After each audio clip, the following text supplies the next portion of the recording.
kilometer espada. So what's up mga ka-journey? This is my first time na lalabas. Samahan nyo kami. Sana maging successful to. Hawakan ng Panginoon ang mga binti ko na laging nanlalambot and take away all my fears. Kita-kita mamaya. Subukan kong lumabas para bumalik na yung sana bumalik na yung binti ko.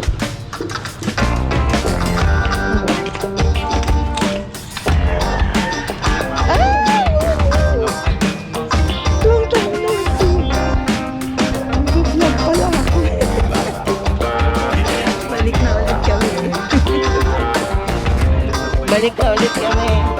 Sana makaya ng mga binti ko.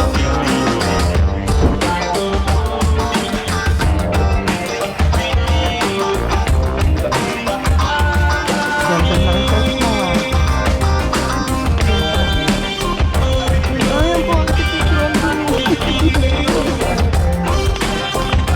Problema sa mga. Check po natin. Let's go Maria's journey. At ito si KaJourney. Let's go! Tapos na po yan. Go.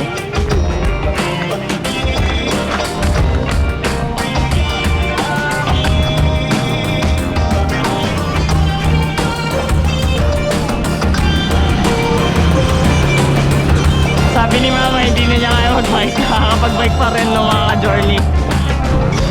Hindi na tayo ngayon diklistang pagod, KaJourney na tayo. Tatry do rin natin kasi yung kapedal natin tulog pa rin. Pwede naman lumabas eh. Pero paglabas ko parang masama pa rin sa loob ng mama ko.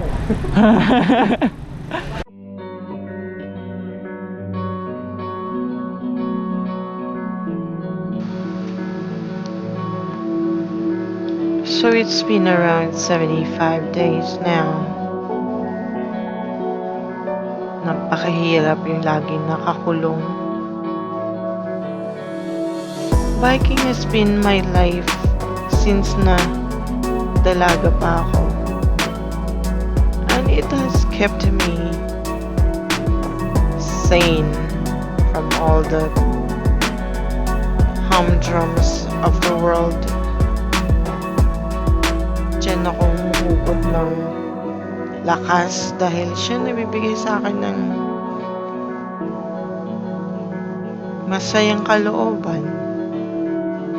It's like it's my daily dose of vitamins. Pero nung dumating tong pandemic na to, unti-unti akong kinain.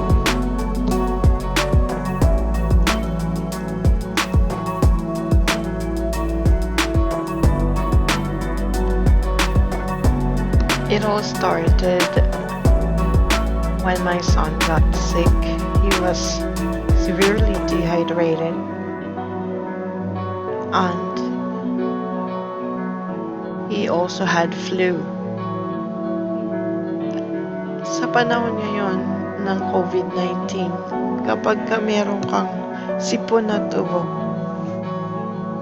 it's very easy for people to say na meron kang COVID.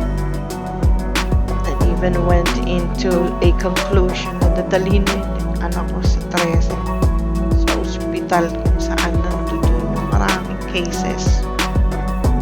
I dreaded it most.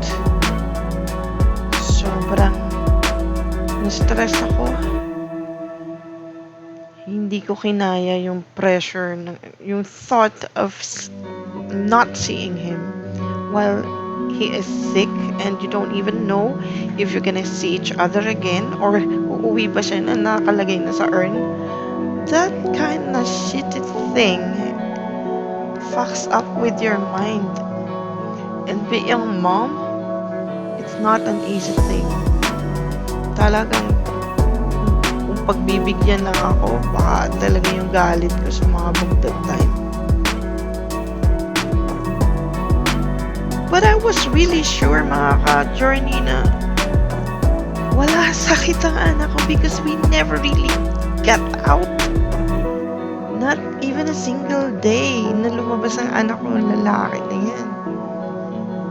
Because unang-una wala kaming Q-pass. Pangalawa talaga hindi kami lumalabas. So where on earth is he gonna contract that dreaded virus? But that person kept on hanggang sa I dreaded opening my cell phone and seeing my messenger with a message. Darn. Andun yung anlamig na ng kamay ko, ng talampakan ko. And my son who's sick, nagiging mas malala yung pakiramdam niya kasi nakakatakot nga yun. Ihiwalay siya. I-isolate. Imbis na wala siya sakit, magkakasakit siya dun sa lugar na pagdadalan. Then, most of the cases ay nandoon. Imagine niyo yung pakiramdam ng isang nanay. Nahihiwalay sa anak niya. Malaki na yung anak ko, ha. Pero I think napanood niyo po yung one time na may isang batang lalaki. Ang lakas ng faith niya kay God. Napahiwalay siya sa nanay niya because nagkaroon talaga siya. Doon nag-umpisa yung sakit ko. Nag-pile up na lahat. Seeing myself pedaling this time. Ang sarap lang sa pakiramdam, mga KaJourney. Yung lalabas pa lang ako sa gate, talagang ang lamig ng talampakan ko at mga kamay. Because this is it. Ito yung time na malalaman ko kung talagang hindi na ako makakapadyak. Ang galing ko lang mag-pretend. I feel like masaya ako pag nakita niyo ako dyan sa time na yan. But something's going on in my head. And then yung first napagsampa ko sa bike ko, it really felt like, wow, it's still familiar to me. Ako pa rin to. Sabi nga ni Jessie J, di ba? Just believe who you are. It's okay not to be okay. Mahirap naman talaga labanan ng panahon na to eh. But look at me. Para sa mga nakakaramdam na katulad ko, ang sakit na to. It's just anxiety. It's just a simple word, anxiety. But what the heck is it doing to people like me? It's crippling me. Biglang manlalambot yung mga paa ko. Wala talaga siyang lakas, mga KaJourney. As in, I even went into thinking na it's my the end. It's over. Pero hindi. The devil is just playing tricks in your head. Don't give in. God is more powerful. Walang makakapigil sa atin, mga kapadyak. Kaya let's go! Padyak pa more! Makakalabas na tayo, and in the end, mawawala na rin yung COVID na yan. Sumunod lang talaga tayo. Always wear your masks. Always keep on hoping na mayroong magandang future na hihintay sa atin lahat. So yeah, eto, papunta na kami. Nasa may park na kami. Liliko na kami dyan. Iikot kami sa may City Hall. And yeah, I'm enjoying it. Salamat talaga kay Lord. Sinandyan pa ako. Nandyan na ako. Medyo malayo-layo na yun sa amin. And yet, parang hindi pa ako napapagod. Para akong reborn, mga KaJourney. Pakiramdam ko parang sinilang ako ulit, panibagong buhay. God, thank you Lord talaga. So tara, ride pa tayo more!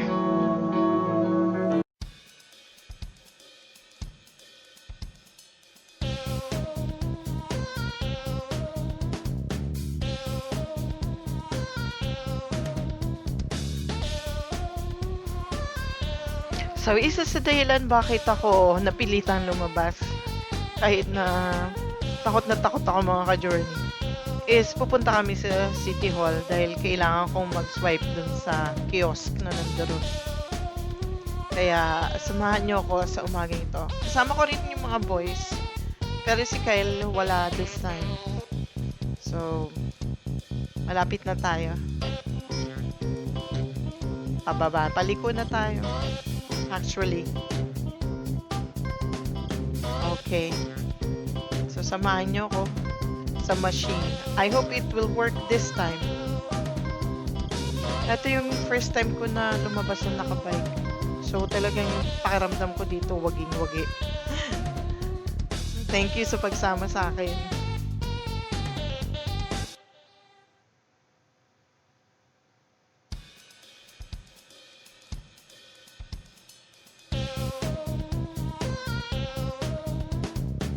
So, andito na tayo ngayon mga ka-journey sa tapat ng machine. Nag-try ako nito nung takot ako lumabas. Yun pa, perfect timing. Hindi siya umandar nung una. Ayaw tanggapin yung fingerprints ko. Tapos the next time around, naka-tricycle lang ako nun. The next time around, tricycle ulit. Kasi nga, nanlalambot yung mga binti ko. Wala akong confidence mag-bike. And isa pa, takot ako masita, wala akong Q-pass. Yung pala, hindi naman ako dapat matakot dahil hindi ako sitahin. Dahil ako ay isang frontliner. Because I am a teacher. So ngayon mga ka-journey, ayan yung machine na yan. Nung second attempt ko, it even died. As in, namatay talaga siya. Nag-blacken yung screen, tapos nag-reboot. Diyos ko talaga naman. Yung time na yun, lambot na lambot ako. Pati yung mga braso ko parang gusto nang manginig. Umupo ako, hinila ko yung isang monoblock na chair. Tinapat ko sa machine. It's a good thing, walang tao. Walang nakapila sa likod ko. Kasi kung hindi, isa na naman yung dadagdag sa anxiety ko. Yung fear na nahihiya, na nakaka-istorbo ko, na ang tagal mo sa machine, ayaw tanggapin yung fingerprints mo. So yung second time, na naka-tricycle ako, ayun talagang nangyari, namatay, as in umuwi na ako. Now, this is my third time. Na first time ko namang lumabas na nakabike. Na nagpadyak talaga. So, yung anticipation ko, sobrang malamig yung mga kamay ko at pa ako. Pinagpapawisan pa. At ayan na naman, nakikita nyo naman siguro, nakakailang attempt na ako dyan sa machine. Gosh. Iilaw siya minsan. Okay. Pagdating sa ika-third na finger, blanco, pero sasabihin niya sa'yo, you already attempted 3 attempts. Tapos ayaw niya na naman. Minsan nag-open siya dun sa pinaka loob na ng screen. Pero just the same, hindi pa rin siya magtutuloy pag nasa fingerprints na. Pag identification na ng fingerprints. Ayaw niya. I remember kasi, the time na nag-apply ako niyang ID na yun, nung nag-scan ng mga daliri ko, nagtutuklap yung balat ng palms ko, kaya siguro ganyan. Pero hindi, sabi nila sila din nahirapan ng tagal daw bago makapasok sa system. So maybe it's not really about my fingerprints. Maybe it's about the system. But anyway, naging successful naman yan after several attempts. So, dyan na muna kayo. Pagpapatuloy natin ang susunod na kabanata.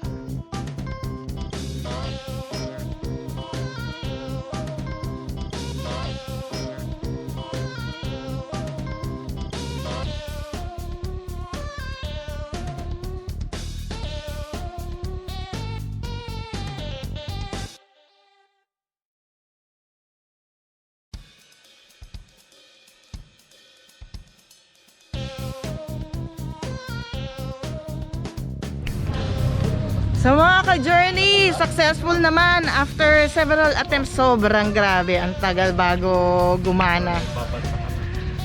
Naalala ko nung bata pa ako.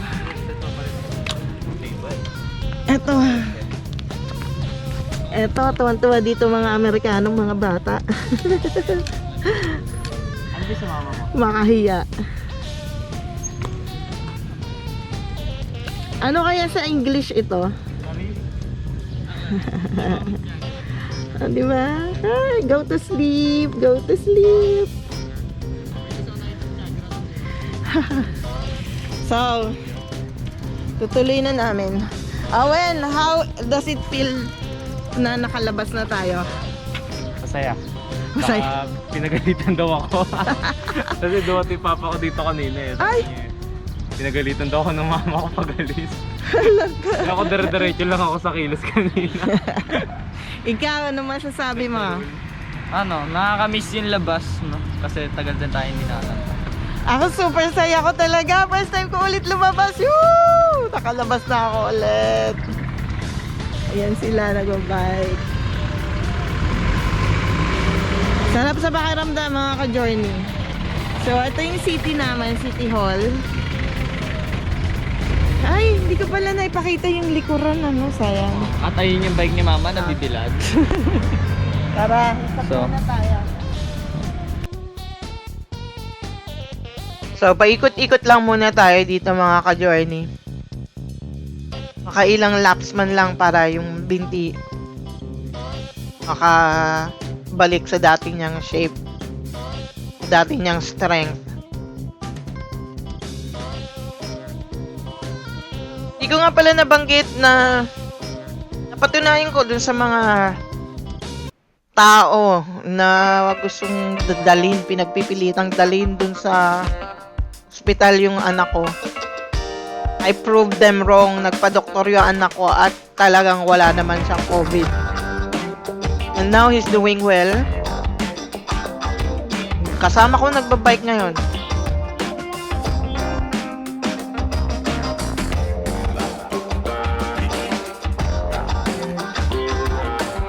Pero yung time na yun, yun ang pinakamahirap para sa akin.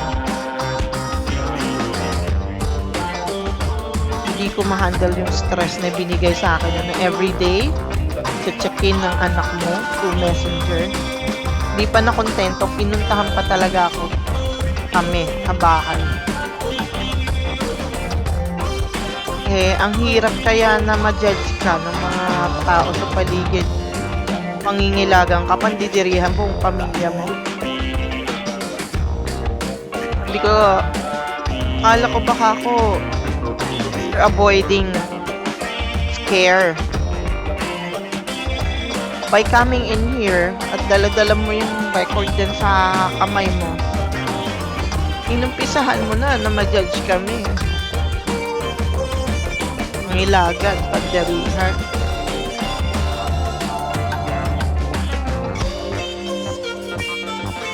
Napakahirap na trials nun. Nung nag-umpisa ako talaga na kasi I'm fighting for my son's well-being while I'm fighting altogether about sa experience na bago dito sa pagkaka-lockdown natin. It's not an easy thing to do. Hindi lahat ng tao para-parehas. Hindi lahat ng tao para-parehas sa sitwasyon.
So, paikot-ikot lang muna tayo dito. Makailang laps tayo.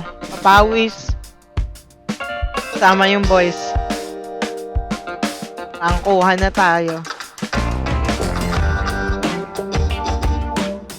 Alam niyo ba kung ano tawag dyan sa mga punong kahoy na to? Ayan. May mga bungang parang pabagsak. Sa Tagalog, sa English, it's baobab tree.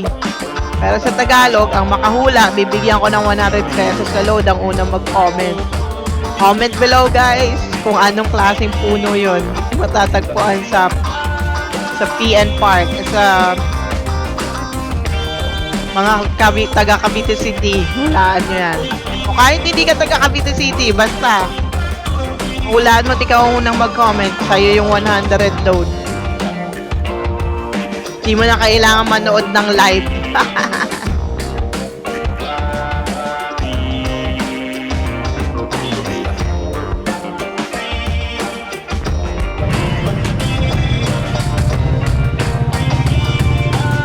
So, i-film natin yung takbo ko mga ka-journey. Since ito yung unang labas ko ulit. Dahil dyan sa GCQ na yan or sa whatever. So yeah, let's ride.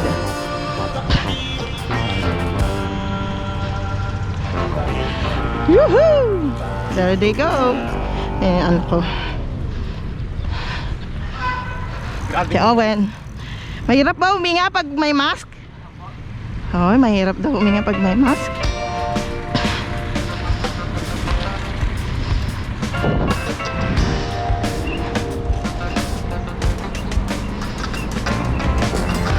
Uy, sarap mag-bike.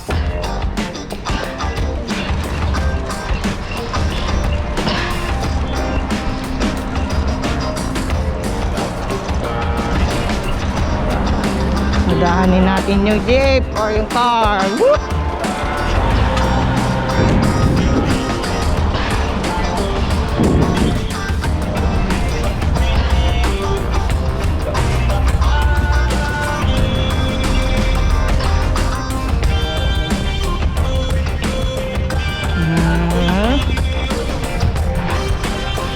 So, laki pasalamat sa Panginoon mga ka-journey kasi akala ko hindi na ako makakapagpadyak ulit dahil habang na ako kulong nagkaroon na ako ng anxiety, hindi ko padyak yung mga paa ko. I feel like hindi ko siya kayang gamitin para sa pagbabike.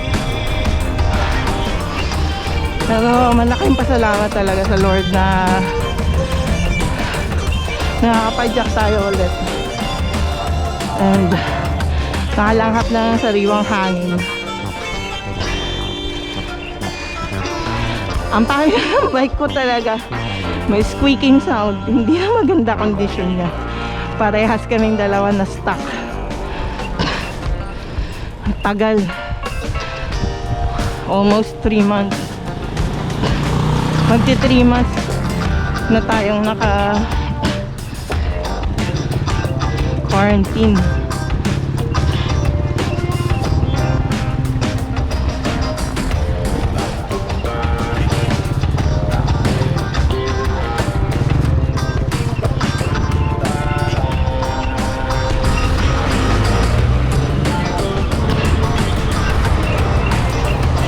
Oh yeah. Lumabas na ulit yung mga dahon ng mga punong kahoy. Nagtrangkuhan yung dalawa. Ang pangit ng tunog ng bike ko, may squeaking sound. Parang yung brake yata yun sumasayad.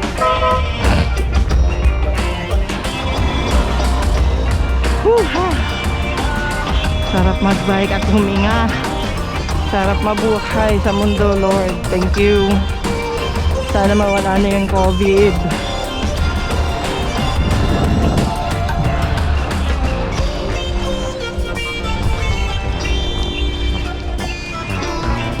Please observe social distancing.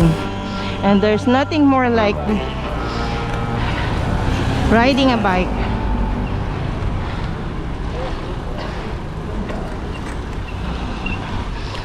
Para ma-observe ang social distancing. Pero napapansin ko dun sa may amin, ang dami guys sa hindi nagmamask. Kasi siguro katwiran nila bibili lang sa tindahan or anything na dun lang ang bahay nila. Oops, tumigil si Owen. Nauhaw na, Owen. Saan na si Tyke?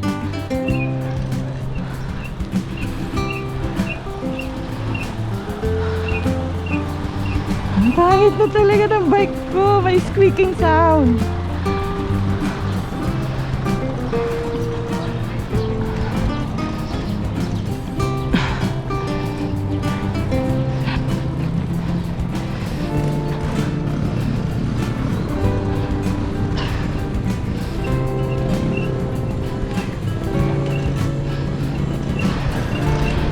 Andyan pa ba kayo mga ka-journey? Lord, talagang thank you. Alam nyo kung anong tawag dyan sa baobab tree. Pero sa Tagalog hindi kaya yung tawag dyan. Alam nyo kung ano? Yung makahula sa Tagalog.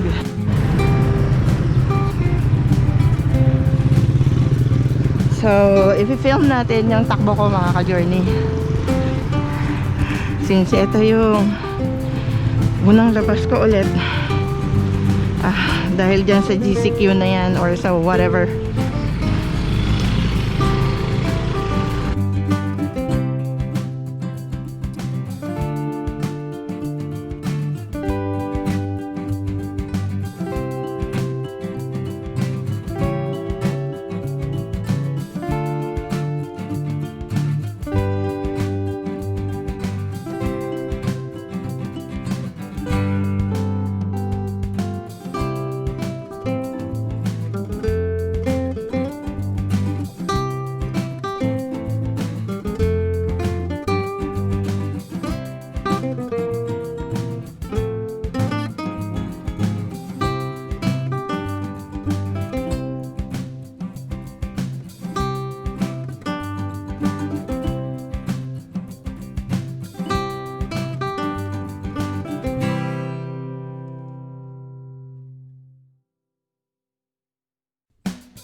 Guys, shout out sa following kay Asteroid.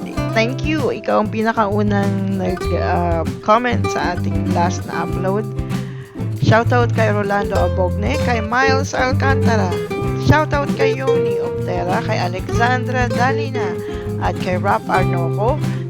Shout out kay Luisa Mix Lagzub at kay Ashley Rodriguez. Guys, salamat sa patuloy niyong pagsusuporta sa ating channel. Mga ka-journey, lalo na yung mga bago pa lang sa channel ko.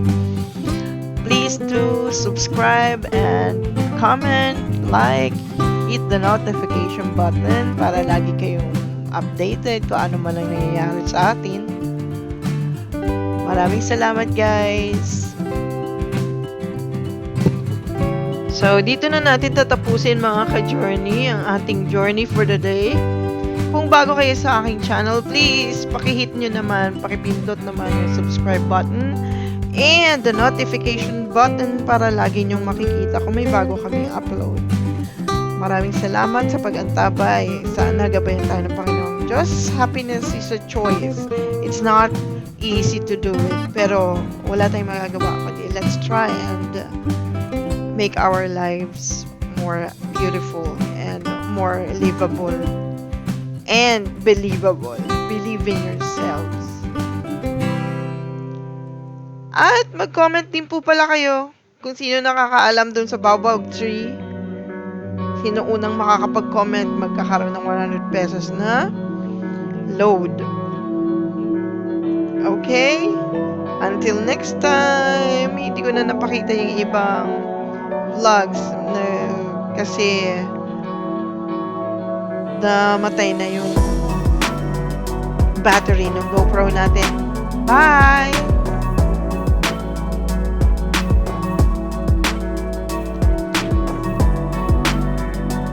Shoutout nga pala sa mga laging nakaantabay sa ating channel, ang Grade 5 Emerald.